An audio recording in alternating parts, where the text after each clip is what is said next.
probably way too early for story time, but I did something yesterday, guys, and I need to tell y'all. I stole my mom's truck yesterday to go. I did it for a good reason. I had practice and she was like busy. So then I asked her, I'm like, if you're not here by 12:50, can I take it, please? And she's like, no, like, you're still not gonna take it. I wait for 2 more minutes and it's 12:50 now. So I grab the keys, I turn it on, and I get on there and I call my mom and I'm like, I'm gonna leave. We were both so pissed at this point, so we were just like going back and forth. Like, I told you 1, and she was like, no, you told me 1:30. Whatever, we were arguing. So she was like, turn off the truck before I call the cops on you. I listened the first time because I was like, heck no, like, I cannot have the cops called on me. I come back inside, I'm pacing, I'm like, she has to come in. I'm stalking her life 360. It said she was coming home. There's a store near my house and she turns there and I'm like, oh my gosh, she's gonna take another hour. At this point, it was already 12:55, so I had to be there at 1. Like, I was already crying because I was like, I can't be late because I hate being late. My mom had already had it with me, so I called my sister and I was like, tell her I'm leaving, like, I can't wait for her. I'm bawling my eyes out because I'm scared to drive, and I call my dad and I'm like, I'm just letting you know that I'm leaving the house with your truck. My mom don't play, so I was actually believing her that she was actually going to call the cops on me, so I was like, I am not going to risk it. Good thing it was windy, so I walk into practice crying and I'm like, oh, it's just the wind, whatever.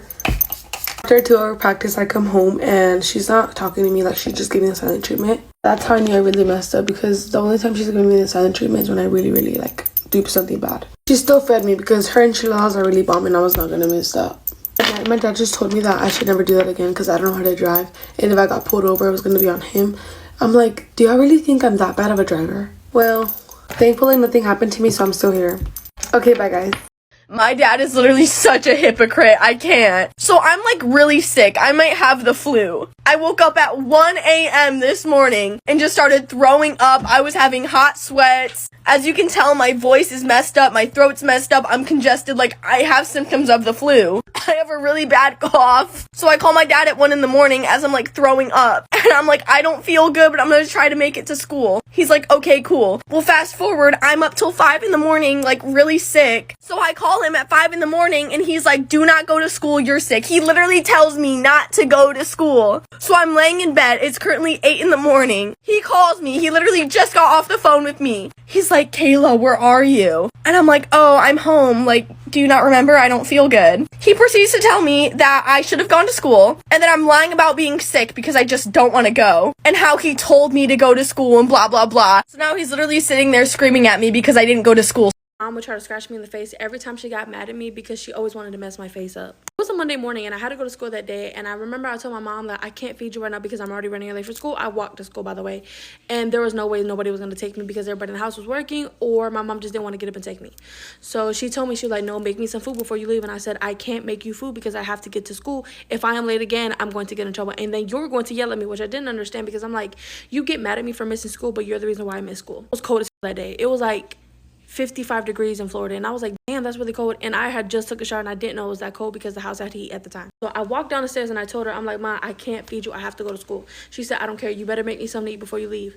I decided whether I should go to school or whether I can take the repercussions when I get home. You know what I decided? I took the repercussions when I got home.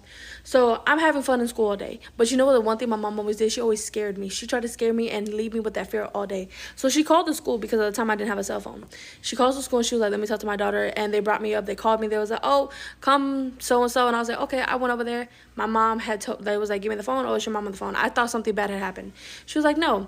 So I'm on the phone. I'm like, hello. She was like, you know, you didn't make me food this morning. You know, since you didn't make me food this morning, you're gonna see when I get home. Those words alone literally put fear into my soul, where it literally gave me chills all over my body. I don't know why. And I was just thinking about it the whole day. Like, what is she going to do to me? What can she possibly do? Like, is she gonna kick me out? Is she gonna beat me to death? Like, what is it?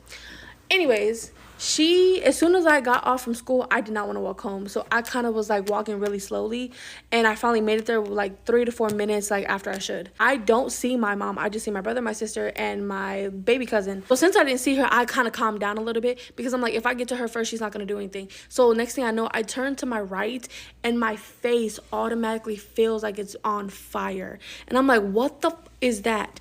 Come to find out, my mom literally had just scratched me with like alcohol in her fingers because supposedly she was cleaning her nails, and she was like she smacked me in the face, but she scratched me at the same time. And I just had like 4 or 5 like little scars, like little scratches going down my face, like if a cat scratched me. And I was just like, I kind of fell down to the floor and I started screaming and kicking. And my mom was like, didn't I tell you? And then she started hitting me on my body. She was like, didn't I tell you? But because I was covering my face, whenever I flipped over, she started like kind of hitting me right here in my face and my chin, my mouth and my chin. Didn't I tell you to feed me before you left? Didn't I tell you to feed me before you left? And I was screaming in pain because I'm like, if you get a scratch and you put alcohol in it, doesn't it burn? Exactly. So I'm thinking like, what your problem? Like, I screamed at my mom. I was like, my face is on fire, like it hurts. And she was like, that's not my problem, it's not my problem. So then I think my aunt or my uncle came in the house, and my mom kind of like snapped out of it. She was like, oh my gosh, what happened to your face? Go wash it. So I go upstairs and I wash my face, and I have scratches like from this part of my ear all the way to this part. It looked nasty. It literally looked like I got in a fight with a cat. And my mom was like, she came upstairs and she went into the bathroom with me, and she was helping me. This is what I didn't understand. My mom was so manipulative in her emotions. She was like, why are you like always doing this? Why are you making me do this, trying to manipulate me to think it was my fault? And it's not my fault, but I thought it was. And I'm like, Mom, I'm sorry I didn't feed you this morning. I was running late for school. And she was like, I didn't know that you was running late for school, because if I would have known, then I would have took you to school. I was like, oh, well, I did tell you. And she was like, no, you didn't. So she was helping me clean it, but she was doing it so roughly. And I remember that I kind of just sat there and I was thinking like, Ma, do you feel bad that you did this to my face? And she was like, no, because I wish I would have got more hits on you. I said, what? What did you just tell me? And she was like, yeah, I wish I would have got more hits on you. I said, okay. I didn't mean to not cook you breakfast. Oh, hold on. I'm fine. I didn't mean to not cook you food. And she was like, no, because the next time you do this, it's going to be worse. And I'm like, okay. And I believed her, because when she just scratched me in my face like that, I did not think that a person or a mother could be capable of that.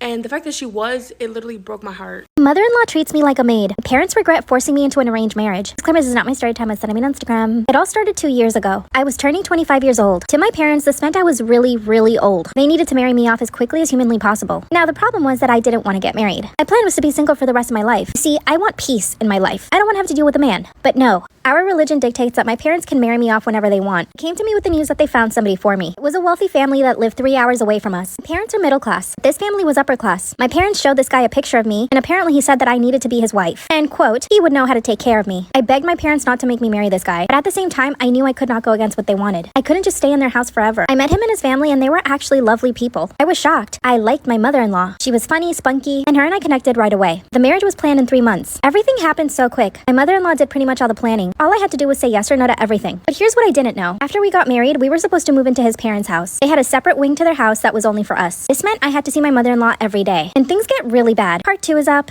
My mother-in-law treats me like a maid. After the arranged marriage, my new husband told me that we were going to go live with his parents. Mind you, I had no idea this was the plan before we got married. I was completely against it. I wanted to stay close to my parents, and ideally live with my husband on our own. But in our religion, it's very normal to live with parents. Now, really quickly, because I'm sure you guys are wondering, did I even like my new husband? Absolutely not. I mean, I thought he was okay looking, I was not in love with him, and I didn't really know him that well. Because this was an arranged marriage, it's not like our parents were worried about us actually liking each other. I was 25 and my parents needed to marry me off as quickly as possible. After the wedding, I actually decided to go back to my parents' house. My new husband showed up a couple of days later and said, let's go. So off we went 3 hours away to live with his parents. Like I mentioned in part 1, they are a very wealthy family. This means their house is huge. In fact, they had a whole separate wing just for us. Apparently, they had been saving this wing for when he got married. This meant I saw my mother and father-in-law every single day. We would all usually have breakfast. I decided to get back into school. So off I'd go to school all day. Once I'd get home, I'd have a workout, cook, and go to bed. I was okay with this for the first couple of weeks. Slowly, my mother-in-law started asking me to do favors around the house. And just to let you know, she had 2 live-in maids. Why did she need me to do all these things for her? For example, they would do lavish dinners every single Sunday for the entire family. After the dinner, she would ask me to pick up the plates from the table and take them to the kitchen. While the live-in maids would start cleaning up, she'd ask me to serve dessert.